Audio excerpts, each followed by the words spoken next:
who had two sons. The younger son, restless and impatient, longed for a life beyond his father's house. One day, he approached his father and made a shocking request.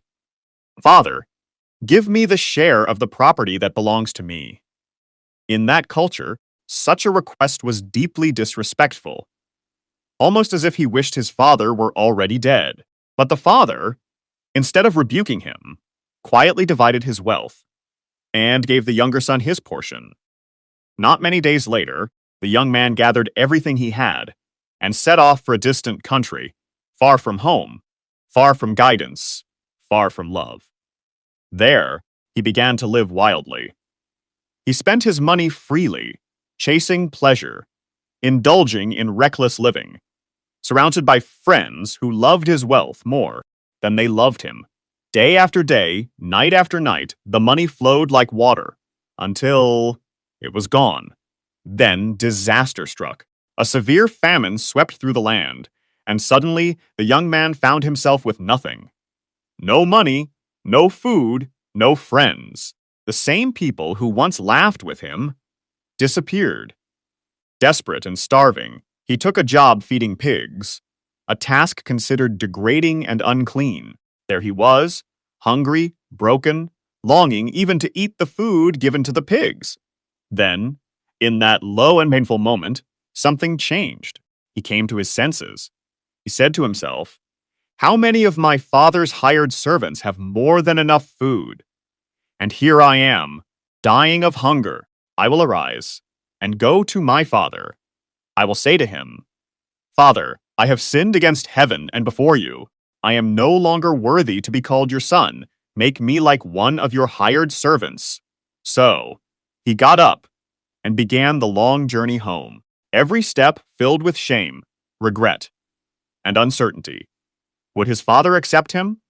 Would he be rejected? But while he was still a long way off, his father saw him.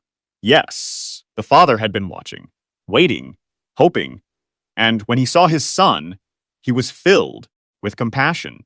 He ran to him, he embraced him, he kissed him. The son began his prepared speech.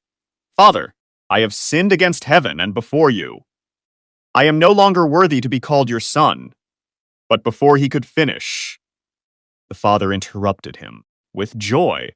"Quick, bring the best robe and put it on him. Put a ring on his finger and sandals on his feet. Bring the fattened calf and kill it. Let us eat and celebrate. For this son of mine was dead and is alive again. He was lost and is found."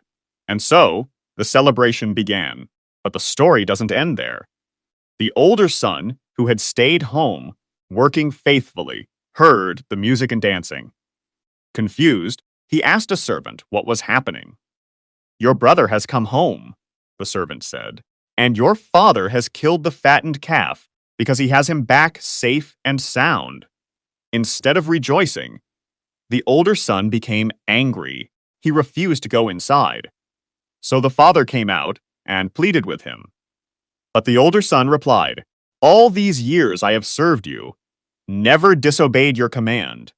Yet you never gave me even a young goat to celebrate with my friends. But when this son of yours comes back, after wasting your property, you celebrate him?"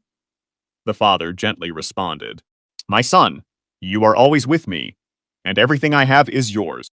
But we had to celebrate and be glad, for your brother was dead and is alive. Again, he was lost and is found."